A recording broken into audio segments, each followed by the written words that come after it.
Hello, everyone, and welcome to another edition and episode of FPC Fantasy Live. I'm your host, Kyle Senra.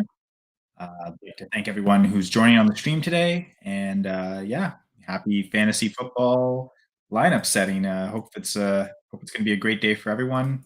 I know the Chiefs Dolphins game already kind of a bit of a blowout in the first half with the Chiefs up 21-0 at halftime. So yeah. Um, sorry, just trying to get the links shared out to everyone. And yeah, I will then fully focus on the stream. Sorry, I'm not great at multitasking.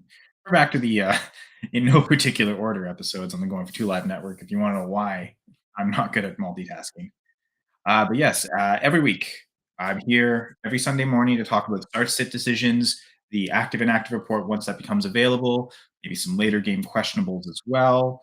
Although some recent news has dropped to kind of maybe take away those questionable players for late. You already know they've been ruled out. Um, Thinking of one player in particular on Monday that I had a few potential lineup decisions. Actually, he was in this start sit spreadsheet I'm about to share. Obviously, removed him once. This is Josh Palmer I'm talking about from the LA Chargers. I think he's the only big questionable player for that Monday night. Gerald Everett was questionable earlier in the week, but he was removed from the injury report, so it looks like he's a full go at tight end for the Chargers. The Jets, I guess the only one questionable is Alan Lazard. I kind of tried to avoid playing him. I looked for other options. I know one league. I went and I picked up Randall Cobb because that was the only I think there's Stone Smart from the Chargers. But in terms of Monday night players, if Lazard's out, I figure okay, Cobb will probably get some more work. So that's I think it's the only league where I'm going to play Lazard. That might be the tricky thing. Look for players either in those Chargers or Jets teams. This is a dynasty league, so guys like um, I always confused Mario Douglas and Doug Davis. There's a Chargers and the Patriots rookies with both DD names, and I always confused. Uh, Either Douglas or Davis. There's a Chargers receiver that's a rookie, but in dynasty leagues, he's not going to be available. The rookie will be stashed. So, yeah, because in rookie league, it's a Devy league. Randall Cobb is like the only viable player. So, if you've got Alan Lazard, I would recommend just trying to find other options playing today and just decide the benching. But if you have no choice and you have to play him, Randall Cobb might be a guy that if Lazard's out, he should see more targets in the Jets offense. So that'd be the guy I'm looking to replace Lazard with. I don't think there's really anything else in terms of Josh Allen was on the injury report earlier. I guess Joe Mixon is questionable for today. And that's the big one. So yeah, Joe Mixon, the obvious backup. He just Chase Brown for the Bengals. Anyway, shout out to them. And so he would be the guy to kind of pick up if you want to play Joe Mixon. I know one league, the only league I think I've got Joe Mixon. I have Tyler Boyd on the bench, and that way, if Mixon's out, you know what? And honestly, I might just go with Boyd anyway. Actually, I think in that league I've got Josh Downs. So that would okay, there we go. There's a later game player I was thinking of that we talked about. Josh Downs. I think in that actually particularly I've got Downs in the lineup right now. If Downs is out, then I can choose between Mixon and Boyd. And Kincaid. I think I'm going to start Kincaid. I just picked him up off waivers. I don't have him in any other league, so I think I just want to play with the shiny new toy. Kincaid in the lineup off the bat. I might end up benching Joe Mixon. So it'll, Josh Downs, Joe Mixon, Tyler Boyd are the kind of three options there.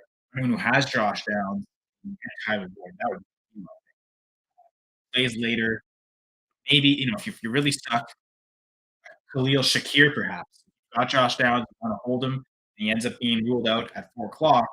You've got Khalil Shakir playing the Sunday night game you could have access to. So, yeah, I think I would look towards that Sunday night game for a replacement for Josh Downs if possible. That game looks to be super high scoring. Other than this Dolphins Chiefs game this morning, it was the highest over under when the lines opened. It might have shifted to become the highest over under. So Josh Downs might be interesting one. Oh, and we've got Joel as yeah. So, I'll get the Joel's question back. Yeah, Josh Downs. He's a player that he's good enough. He's getting enough targets. I want to start him at attack. So you might have a lot of replacements that play at 1 o'clock. I would say just leave them on the bench, play Josh Downs, and if you need to, if you need, you need to drop one of those players to go pick up a Khalil Shakir, pick up someone in the Sunday night game. That's your best option for replacements on Josh Downs. Sunday night game looks to be a share, especially in the passing game. Both great quarterbacks playing. Yeah, so that's how I would approach Josh Downs. I already mentioned Alan Lazard as well. Randall Cobb. That's a little again. I'd much rather risk it on Josh Allen. You have more options at 4 o'clock Sunday as opposed to a Monday night game. You only have those two games. More options to replace Downs with, but also just straight up player. Josh Downs is massively outproducing Alan Lazard. I'd much rather start him and risk it on him. If with Alan Lazard, I'm looking to just bench him, and he's questionable. So if he plays Monday night, he might not be 100%. If you're really stuck, you need to. Again, Randall Cobb's a good replacement. I'm looking to try and just bench Lazard off the bat. I like Josh Downs. I like to hold. I like Joe Mixon as well. Willing to put him in the lineup and see and mixing you're kind of limiting your options. But again, that Sunday night game is probably the perfect game to just pick up any player from, whether it's a Khalil Shakir or Tyler Boyd or Chase Brown. Those are good potential backup options to any players that are questionable at any point today. Won't help you for Monday, but yeah. All right, let's give Joel some help here. He's a loyal listener, always asking a question. Started the year so hot with Joel's questions. I think it was 4-0 or 5-0 to start the season. I think 4-0, and then yeah, 3 in a row. I've picked the wrong side. This is back to an easier one, I gotta say, Joel. He's asked a few CJ Stroud questions before, and I've typically just gone with CJ Stroud in those instances. This is again another one. I can pull up my rankings. I think there's about a 10 spot difference between Stroud and Jordan Love. And you can tell there's no bias. You can see all anyone watching the full press coverage YouTube or Facebook or Twitter videos, streaming places, see how I'm decked out in Packers gear. I'm clearly a Packers fan. I'm not making the homer pick and saying go Jordan Love over CJ Stroud. The exact rankings, which again can be found on fullpresscoverage.com. CJ Stroud, I have at QB10, not quite 10 spots, but Jordan Love at QB17. So yeah, I've used Stroud in the QB1 range. The other thing you can find my rankings on fullpresscoverage.com. Every week I also put out an article called the Goal Line Guide, my way to try and predict how touchdowns will be scored, whether it's run game or pass game. And looking at Houston, either score is great this week, but almost every week I've done the Goal Line Guide starting week 5. I believe every week this will be the 5th week in a row where, well, I guess the Texans have not been there, but the 4 weeks where the Texans have played, they've had a higher pass grade than rush grade. Now, this is one of the lower differences, only +7. 63.25 for their passing grade, 56.25 for their running grade. No Dameon Pierce as well, so imagine more pass attempts anyway. Can't rely on, I mean, they still think Devin Singletary. He'll get some carries. Singletary is also very useful in the pass. This could be just a heavy volume passing script for the Texans. So, and I know Matt LaFleur talked about trying to give more run to Aaron Jones. I think in the game be dominated by him and not Jordan Love. More rush attempts. Could just mean also more pass attempts. Jones in the air. Love's completion percentage has been awful. I mean, if you're looking at quarterbacks, CJ Stroud is literally very much a better quarterback than Jordan Love. Jordan Love's in his 3rd season now or 4th season. I don't even remember. I think if this is um, Stroud gets it already way better. The thing was Stroud coming out of college, one of the most accurate quarterbacks we had seen in college. So the ball placement specialist term often used for Stroud. Very clearly the opposite of Jordan Love. His accuracy can be awful. Processing the game though doesn't seem like Jordan Love in his 4th year is like that much more ahead of football IQ than Stroud. In fact, if anything, he might actually already be behind him. So from a football NFL quality, I think it's very easily Stroud over Love. Fantasy perspective, based on their fantasy results this year, based on the offense they're in, I'm going Stroud over Love as well. Both matchups can be kind of difficult. Not the easiest. The Texans or the Texans. Yeah, the Texans are playing the Bucks, and you know what? The Bucks are usually so much better defense on the ground than through the air. So I guess it is actually a good matchup. Yes, I I, I see no real argument to go. Thanks for the question, Joel. But yeah, CJ Stroud is my pick for sure.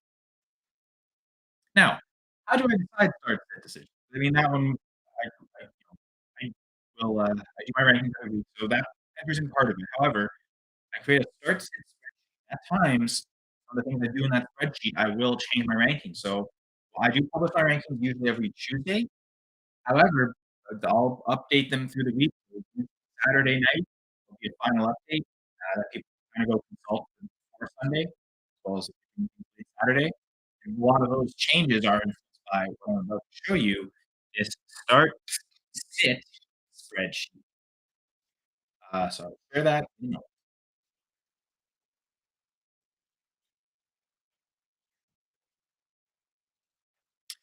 Alright, folks. So, quite a few decisions this week, and I know one of the themes is backup quarterbacks, and I've got quite a few of these decisions that do involve backup quarterbacks. Um, alright, so we've got 1, 2, 3, yeah, really 3 different leagues where I had to make start sit decisions with quarterbacks. A lot of the same names kept popping up, so we'll just run through them real quick. So first league, I had 4 options for and all of these are super flex.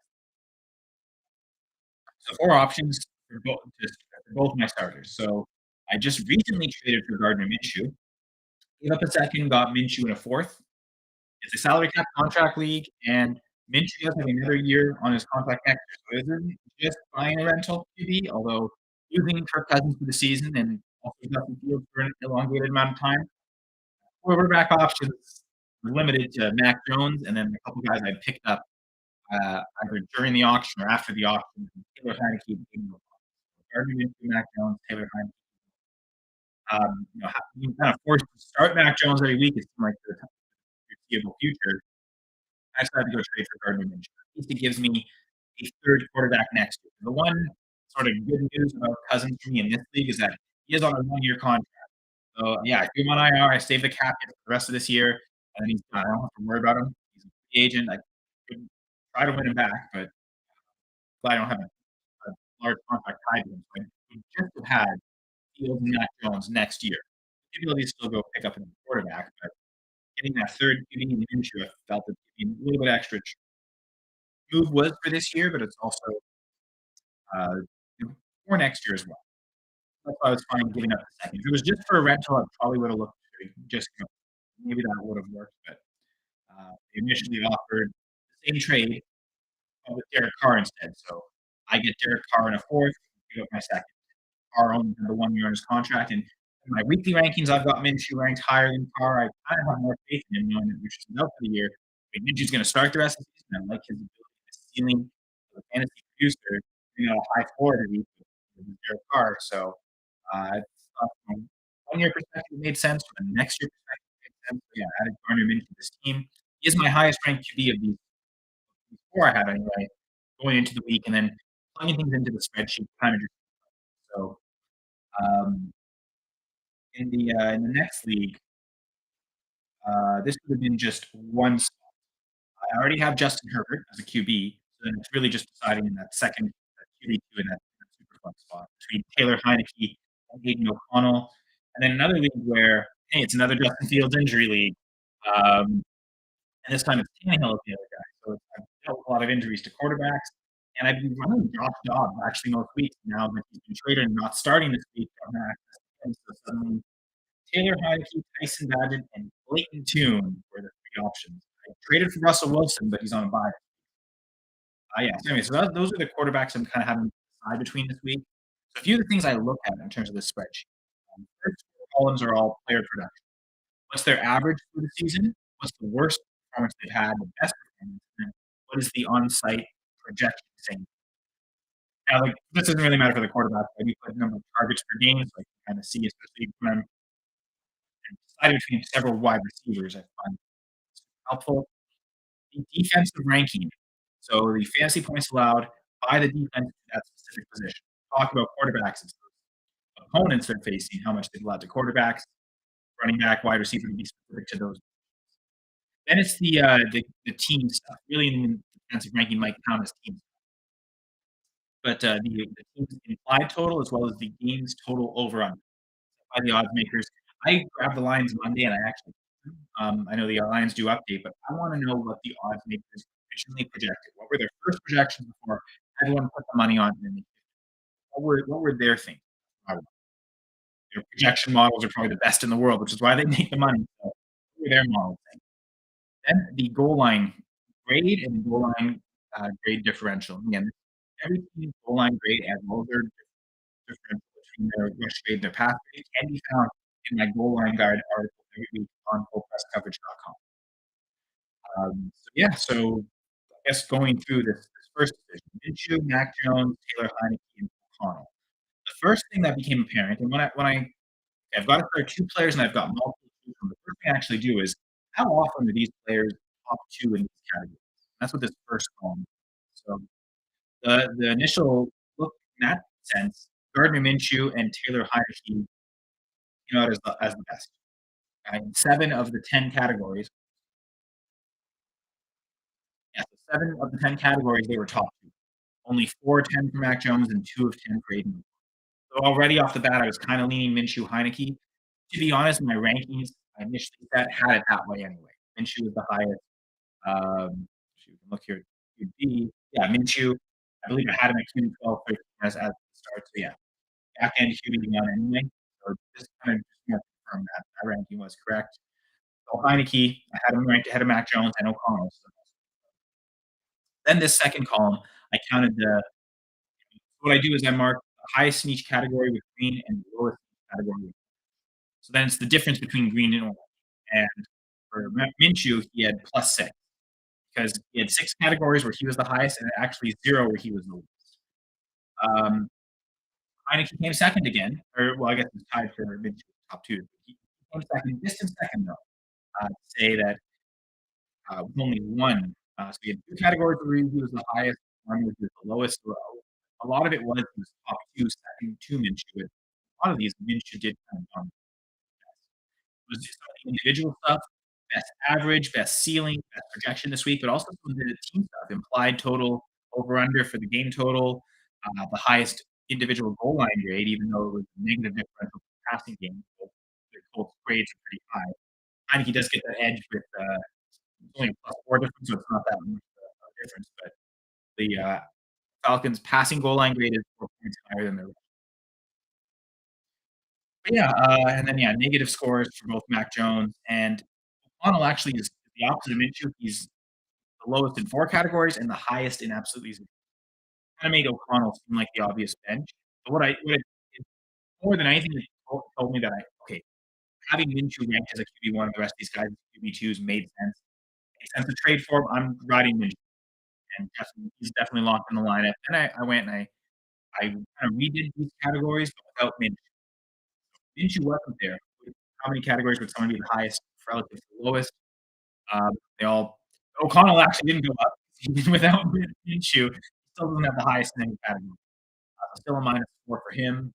Heineke increases a little bit, +4, not goes up to a neutral 0. Still saying in my initial instinct on my rankings of Heineke ahead of Mac Jones made sense. So we have Heineke here. Uh, and again, Heineke versus Aiden O'Connell. It was just the 2 of them together. It seemed super obvious to be Heineke over O'Connell. There's only one category where O'Connell bested Heineke, and it's not even really it's the team total, 38.5 between, not the team total, the, game total between the Giants and the Raiders. 38.5 is higher than the Falcons Vikings initial line for the over under at 37.5. So the one category where O'Connell was the best, he was barely better, 1 point difference, and it almost they're still super low. It almost seems like it should be higher. That was pretty easy, Heineke. Then when it came to Heineke, Bagent, Clayton Tune, um, Clayton Tune maybe not quite as extreme. In fact, his projection of the 3 is the highest. I don't know how they quite got to that. The Cleveland defense super tough, the 3rd fewest points allowed to quarterback. For the most part, that was the only category where Clayton Tune was highest. We really have nothing to we couldn't really count it against him either. His first NFL start. Actually have him ranked as the lowest QB, so it just kinda made sense. Heineke and Bagent, the 2 to start there. Again, would love to probably start Josh Dobbs next week. Maybe Fields is back, and it's and I'm actually deciding between probably Heineke and Dobbs. That's 2 P2 spots. I'm, like, forced to play Heineke as my QB1. In a couple of these QB leagues, though, it's not just the QBs that are the difference, the decisions to make. So, the salary cap contract league, I've got 2 spots available, but I 3 players to choose from. Initially, I was 2 out of 4, and I did put Josh Palmer in, just to see what he would look like, and he actually came out okay. I would have maybe considered playing him, and they ruled him out early, which thank you, Chargers, for doing that. Made it easier here. So then to really just decide between 3 players. Chuba Hubbard, Justice Hill, Roschon Johnson. So 3 running backs. So, in this league, we have to start 3 running backs, have to start 4 wide receivers with super flex and 2 flex. So, assuming you're playing 2 QBs every week, could play up to 5 running backs or up to 6 wide receivers. Go 5 running backs, you're only gonna go 4 receivers. Go 6 wide receivers, you're only going 3 running backs. You could go 4 and 5 as well, which is that's what the combo I'm going with this week for 4 running backs, so the 3 minimum, and then I'm also next one. Derrick Henry, Pacheco were kind of in automatically, and then Hubbard and Hill and Johnson, those were the next best options in terms of the flex spots. So, or yeah, QB3 and the flex spots. So, all right, put all 3 together. The first thing that kind of became obvious to me though was Roschon looked to be the worst. He's not the highest in any category. Now, the one thing with the floor, even then he wouldn't be the highest. Hubbard's, I've got in both of these average and his floor performances. I put his actual average and actual floor within parentheses since he's been the starter. And this would be his, really just the 2 games that he was a starter. What did that average and that floor look better than Justice Hill's? Or look at the season overall. So I didn't know how to approach it, but for the most part, Roschon was still the Hill had a couple of categories where he was the worst. He has lowest ceiling, the best performance he's put up this year in this league score was 12.9. He's also only projected for 4.4. But the Ravens goal line grade rushing is the highest of the 107. Their goal line grade differential is also incredibly high. So there's high touchdown upside for Hill. There's super low floor on it. There's a chance for touchdown upside.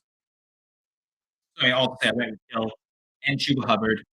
In my ranking, I think I initially had Justice Hill ahead of Chuba Hubbard. I've kind of again, like, as the week started, and I believe I mentioned this on the Full Press Fantasy earlier this week, co-host with alongside Matt Harvin. I had Chuba Hubbard or Justice Hill, I think, at, like, RB21. I have since lowered him to, I mean, read the article on Full Press Coverage and check as well.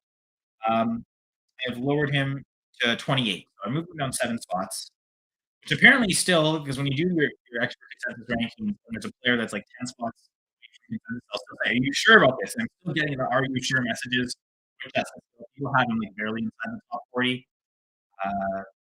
Don't quite understand it. I think Justice Hill go to the number 2 running back in an offense should have high touchdown upside against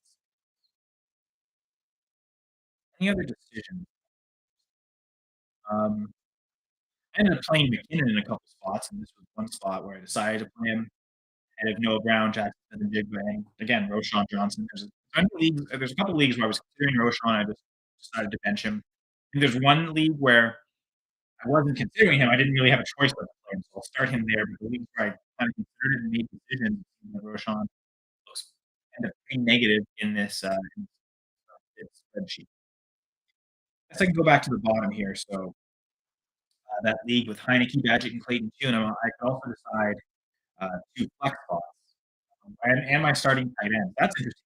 Tyler Higbee and Donald Parham. I actually had Higbee ranked ahead of Parham through the week. Looking at the spreadsheet, this is one of the closest decisions I have. Maybe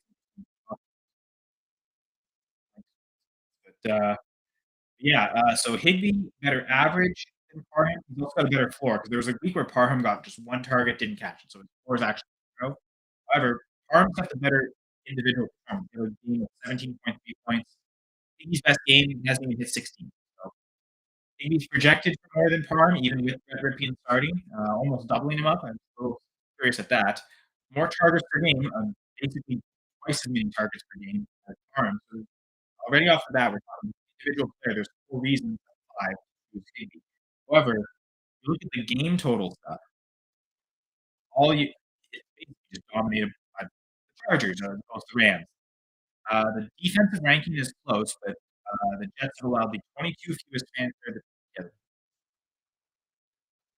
yeah, the 22 fewest fantasy points. Nope, 22 most? How do I say this properly?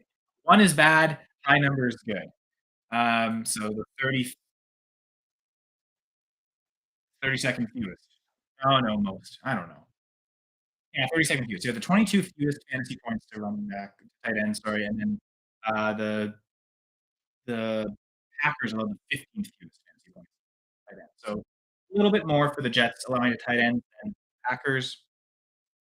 Also, the Chargers' implied total higher than the Rams. The game total is too, but it's so close that I didn't actually even put anything. And then the goal line grade dominated. The Rams have an excellent rushing goal line grade. Their passing goal line grade is not pretty bad. -39 differential in that area. +40 differential for the Chargers. It's the opposite for them. Their passing goal line grade is great at 45. Their rushing goal line grade at 40. Yeah, 45 is pretty awful. One of the lowest. I'll just say I ended up making a shift to my rankings here, putting Parham just ahead of Higbee. I think I've also got Josh Kelly in case it happens if Army's ruled out. I've got another Monday night player I could go in on zero. Oh wait, I wouldn't be able to do that. Oh no, no, it's a CJ Uzoma, I think. Yeah, it has to be a tight end. Normally I would start George Kittle, but he's on bye, so I have to start Parham. So at least got the coverage of a just tight end if Parham's ruled out. And I was also decided to take Atwell and KJ Osborne. I eventually just decided to bench both the Rams with Brett Rippey and quarterback. Although it's not like I mean KJ Osborne is Jaren Hall at quarterback, so that barely factors in. So really just come down to the production. The higher goal line grade again really does make a difference, I think, here. Um, Atwell has a better average, better Osborne has a better ceiling, better projection, so that neutralizes. Defensive ranking is pretty close. It does slightly favor Osborne. Um, the implied totals do favor Atwell, but both are bad. Both are below 20. Over-under is barely at 40. Really, the goal line grade difference really made the difference to go on over Apple. So, I believe I also have Jaren Hall one spot ahead of Ripien in my ranking. And we're almost at 12 noon, so just quickly two other decisions. Guys that are really close in the rankings. Zach Moss over Brian Robinson, and as you see here, basically, literally it was green across the board. There was a couple categories where we were so close I didn't even Zach Moss kind of overwhelmed me ahead of Brian Robinson, so I got my rankings like that. And then Jamal Williams, Tyler Algier. I literally had them back to back in my rankings. And even here, it's super close. We've got yeah, 5 categories where Algier is higher, 5 categories where Jamal Williams is higher. And it really just comes down to what did I find most important? What did I find least? And the floor. 3.4 floor versus 1.9 floor. Yes, that does technically mean Algier wins, but they're both such low numbers that I felt like that one I could kinda almost take away and as being, like, the least important out of these. The targets per game as well. You guys really involved in the passing game. So again, the 2 categories where I kinda almost considered the least important for both these players were 2 that favored Algier, which meant and I did flip in my rankings, move Jamal Williams one step ahead in the starting lineup. So that is the start sit spreadsheet. So that's when I'm playing 22 weeks, the lineup league. So I kinda go through this to A, track what decisions I'm trying to make, and B, just to help myself visualize kinda maybe to so many different how do I properly so we're at 12 noon now, so it is, I think, the best time for the active and inactive. Well, it's really not active. It's just an inactive. Player's not listed, it's either they're playing or they're on IR. So, we'll pull that up with folks.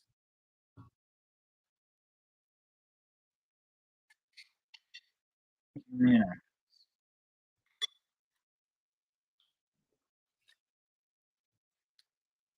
Okay, so we're starting with the Cardinals. Already a couple of interesting names. Now, running back Amari DeMarcado was ruled out yesterday. And also, Damien Williams is out as well. So really, Deontay Ingram should get the majority of the work. That's actually why I moved ahead of have Deontay Ingram at RB 27, one spot behind Devin Singletary, one spot ahead of Justice Hill. We also have, and this guy was questionable, so maybe not a huge surprise, but I'm surprised to see this morning, Michael Wilson, rookie wide receiver, has been ruled inactive. Now, if Clayton Tune gonna make his first start, I wouldn't have played him anyway. Um, Marquise Brown and I suppose Trey McBride are the only 2 Cardinals players, at least pass catchers who want to. I would consider Deontay Ingram. Everyone thinks he's awful. I actually think he's pretty good. What do I? Yeah, I'm fine playing Ingram, Marquise Brown. even in Superflex leagues, I mean, if I think there's one league, like the FPC Dynasty League, I have to play Clayton Tune, but I'm also, I'm tanking. I want Caleb Williams. He last place already. I mean, I'm sorry, like, he is literally the best option at quarterback. Dak Prescott and Brock Purdy's on bye. I did have both Taylor Heineke and Aiden O'Connell on this team, but I sold both. Other teams needed QBs this week too, so I was able to get 2/3 out of that. Like quarterbacks I basically picked up for free off the waiver. They're expensive to have, pick 'em up. Still, O'Connell, I spent $1 in fab, got a third out of it. So pretty happy with that for a team that's not really going anywhere. So if I'm forced to start Clayton Tune, I'll do it, but I really want to avoid. He's my QB 30 this week. I have him here 28. Whatever the lowest QB ranking spot is, he gets 24. Well, there's 14 by 20. But yeah, Clayton Tune, QB 28, don't play him unless you absolutely have to. And then yeah, don't want to play any other Cardinals. Really, the three I do want to play are Ari DiMarcotto, Marquise Brown, Trey McBride, one at each position. Clayton Tune QB if you really need. Atlanta Falcons, again, something was ruled out yesterday was Drake London, so actually, he might even be ruled out Friday. So what I've done is I went and I picked up I had Van Jefferson for a few leagues already, but I've gone spots picked up Daryl Hodge or Mac Hollins. I'm just gonna throw them all in and see what happens. A lot of it's like, okay, the last guy, other players are on file. Throw in one of these Falcons receivers. One league, you have to start 5 wide receivers, and I was debating between Justin Watson and playing both Falcons receivers, Van Jefferson and Matt Collins. I think I ultimately settled on going with both. I left Justin Watson on the bench. He did score a touchdown, but it was called back. So at first, like, oh, I made the wrong decision. And then, oh, okay, called back. No, fine. Right decision. Baltimore Ravens, no fantasy relevant players. For the Bears, Justin Fields is out. Was listed as doubtful. It sounds like he did practice this week, and the thought is he might be available. I know they have a Thursday night game. I'm pretty sure against the Panthers. Fields might be available for that Thursday. I wanted to just hold him up for that, knowing on Thursday. So we'll see what happens there with Fields. But for now, Grayson Badgett is starting. Cleveland Browns, David Bell, wide receiver, is out this week. I think last week, Cedric Tillman, the rookie, was out. So I wonder if they're just alternating games where they're healthy. I don't really with Cedric Tillman is that great. I mean, I'll play Amari Cooper, I'll play Elijah Moore in leagues where I need to, maybe David Njoku. Certainly both running backs, Kareem Hunt and Jerome Ford. I have Watson pretty low because of the risk of re-injury. Maybe, yeah, I have Watson at QB 25, right behind Daniel Jones, the 2 injured guys coming back. I've got Aiden O'Connell ahead of both. Seems kind of crazy, but that's the way I'm ranking them. Maybe that's, I don't know. It is. Anyway, I'll keep going with the inactives. Green Bay Packers. Samari Toure is inactive at wide receiver. He's not really doing much at all. So no other fantasy relevance there. Finally, seems like Aaron Jones and Sean Watson go into a week without or Christian Watson. Aaron Jones and Christian Watson come into the league without injury designations. I imagine they're both healthier and both more involved. Jones in the passing game and even Watson. I love him involved in the passing game. Even if they get him involved, some end arounds or jet sweeps. Get him the ball in his hands. I think that'd be great. Packers advice. We'll find out. Houston Texans. So Damian Pierce was ruled out yesterday. Same with Robert Woods. Running back and wide receiver both out. Devin Singletary gets started running back for the Texans. I do think he's definitely playable spots. Wide receiver for the Texans. I mean, obviously, Nico Collins seems to be their number one guy. Tank Dell, after concussion last week, wasn't the performance everyone was expecting. Maybe a week away from that, he gets better. Obviously, Noah Brown is playable. Tight end Brevin Jordan is inactive. Doesn't really matter behind Dalton Schultz. He's very clearly the tight end one there. I definitely strongly consider playing. In fact, he's in the kind of the where do I have him ranked? He's up there, I think, this week in terms of tight end rankings.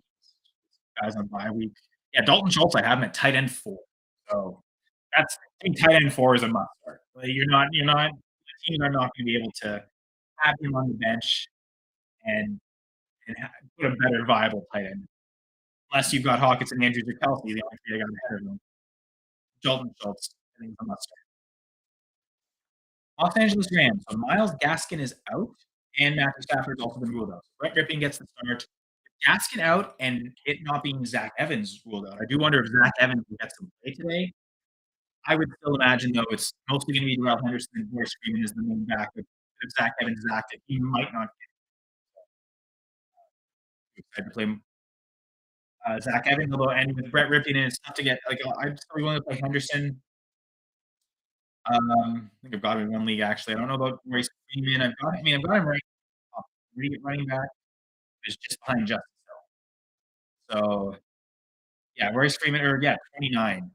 Uh, 30 we'll say. I just switched him for Jerome Ford. I think Jerome Ford should be ahead of him. Yeah, Royce Freeman right in that Roschon Johnson camping kind of gross. Good goal line grade though for the Rams rushing. That's been Kyron Williams. I think there's some high touchdown upside there for both. I'd play Cooper Kupp. I think I'm playing Higbee in one spot, but like I said, I'm gonna bench him for Donald Farm in another league. So if you have another option, I consider bench Higbee. Puka Nacua, I think I'd play. Tutu Atwell, I'm looking to bench him where I've got him. I'll start him. But yeah, Cooper Kupp, Puka, Henderson, Royce Freeman, those would be the four Rams. The Vikings, Kenny Nwangwu at running back is out, Jalen Reagor wide receivers out, Nick Hughes at tight end is out. Those aren't guys you would have been playing anyway. I have Cam Akers ranked ahead of Alexander Madison. It seems kind of a bad split, though. I'm not super excited to play either. I still have Jordan Addison and TJ Hawkinson ranked pretty high, even with Jim Hall starting. AJ Osborne, I think, is the guy that'll suffer. I'll still start him in the league or two, as you saw him start his decision. Between him and Tutu Atwell, okay, I'll go with AJ Osborne there, but there's a lot of other leagues where I am AJ Osborne. Patriots, Devontae Parker's out. Keyshawn Boutte is out. Juju Smith-Schuster did return last week, so your wide receiver room is him. Uh, Mario Douglas. Mario Douglas for the Patriots. Mario Davis for the Chargers, I think. Mario Douglas. Those are your main two guys. Hunter Henry at tight end will also be viable. The running backs, Stevenson, too. Washington does allow a lot of points, so I think this is a decent week for Mac Jones. Now, again, I'm benching him in favor of Taylor Heineke. I like his upside as well. But if you're stuck playing Aiden O'Connell or any of these like Brett Ripien, Clayton Tune, Darren Hall, definitely play Mac Jones over those. I've got Mac Jones at QB 20, I believe. So yeah, there are 19 quarterbacks I'd rather play out of him, but then the guys behind him: Tyson Bagent, Aiden O'Connell, Kenny Pickett, Daniel Jones, Sean Watson, Darren Hall, Brett Ripien, Clayton Tune. Already played, yeah. There's a few options I would play over Mac Jones. There was weeks where we were even consensus. Certainly, I would rank him at like the last quarterback where Clayton Tune is. New Orleans Saints. Jimmy Graham's inactive, and I think that speaks to maybe confidence in Juwan Johnson. I'm going to play him in a couple spots at tight end. Play Taysom Hill, of course. Kamara's a must-start running back. Wide receivers, I mean, first playing, so I like Olave, I like Michael Thomas, I like Rashid Shaheed. I'm even playing Jamal Williams in the spot. But yeah, there's no real, Jimmy Graham's inactive, and then wide receiver Keith Cook. Seattle Seahawks, yeah, no fantasy relevant players. Everyone will be in. Tampa Bay Buccaneers, Sean Tucker's inactive. Um, Rashad White gets most of the carries anyway. It doesn't look like anyone else is really factoring in. I guess Tucker's been healthy scratch now that Chase Edmonds has returned, but I don't think Chase Edmonds can force the issue and get a lot of touches anyway. Finally, the Washington Commanders. Curtis Samuel is out. Um, I wonder if that just means more targets for Logan Thomas, maybe more targets out of the backfield for a guy like Anthony Gibson, although they've also been throwing to Ryan Robinson. So maybe just more targets for the running backs. The main two guys of Dotson and McLaurin are going to be out there. I think you want to start them. Dotson, especially with no Curtis Samuel. McLaurin's basically a must-start any week, every way. So, every week anyway. Enough of that. Yeah, that's the inactive active report, which basically means I'm done.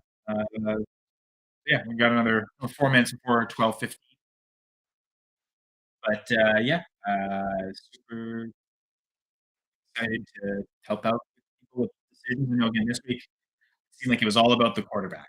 Backup quarterbacks littering everywhere across the league. Um, I'm trying to see updating my rankings real quick because I still had Michael Wilson in the rankings. So now he's out. But yeah, again, appreciate everyone who's watched and listen every week here on the Full Press Coverage YouTube page. I'd like to thank Joel in particular for everyone always providing great starts to questions. This week it's CJ Stroud versus Jordan Love. A couple of CJ Stroud questions with him. I feel like I typically have been favoring Stroud in those positions. This case is no exception. In spite of all the Packers here, I'm not saying go Jordan Love in the home. I'm saying take the better quarterback, frankly, the better offense. That's CJ Stroud. So I definitely appreciate Joel for that. And appreciate everyone who every week download and listen to the Full Press Coverage Fantasy Pod, also the Full Press Packers Pod. I should be doing a reaction pod later today, so the Full Press Coverage Packers should have an episode out before tonight reacting to what I hope is a win against the Rams. And if they lose to Brett Ripien, ooh, oh boy. Yeah, yeah. I know one of the things my co-host Jesse Hall and I did in the offseason was rank all the quarterbacks we were playing against. We didn't rank Brett Ripien. Spoiler alert, he would be ranked the lowest if I were to re-rank. Who did I have? It might have been Ritter or Baker. I think that was obviously too low on Baker, and Ritter ended up beating the Packers. So what do I know? I mean, almost everyone's beat the Packers this year. Again, we'll find out if Brett Ripien's the guy. I'll react to that later. So again, Full Press Coverage Packers, Full Press Coverage Fantasy Pod as well, at FPC underscore Fantasy Pod, at FPC underscore Packers for anything Packers related. I'm at Center Says. If you want to DM me with any questions any week, feel free. I love talking fantasy football with people. You want to tag me in your post as well, I'll gladly answer anything. I guess Twitter right now. Oh yeah, look at that. Someone just tagged me a minute ago. Baker Mayfield, Taylor Heineke, or Aiden O'Connell. I would definitely say Baker.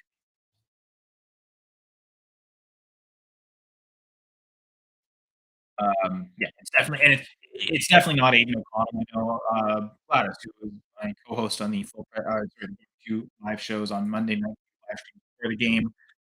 I joined her Saturday morning live stream yesterday, and she talked about that. And do the Raiders get a boost firing Josh McDaniels, getting that awful coach out of there? Did they get a bump? I think to a certain extent, but I don't know that O'Connell is suddenly going to like outproduce some other guys. Like, I'd still rather play Heineke in this instance. I'd love to play Baker Mayfield. Um, yeah. So I'm going Baker. I know someone else chimed in, so the person on Twitter tagged a few people, and the other person answered Heineke. Again, I think the answer is definitely just not Aiden O'Connell. But yeah, thank you. Again, I'm on Twitter at Center Says. Feel free to DM, tag. Yeah, go to fullpresscoverage.com every week. And on the Full Press Coverage YouTube, there's usually live shows at least once a day, sometimes twice a day. We went in, we did the Sunday morning stream this morning, but does evening morning streams every morning. We'll probably recap today's events and do Monday Night Football. Once again, my name is Kyle Senra. Thank you all for watching this episode of FPC Fantasy Live. Week 9 edition. Go forth. Have a great fantasy.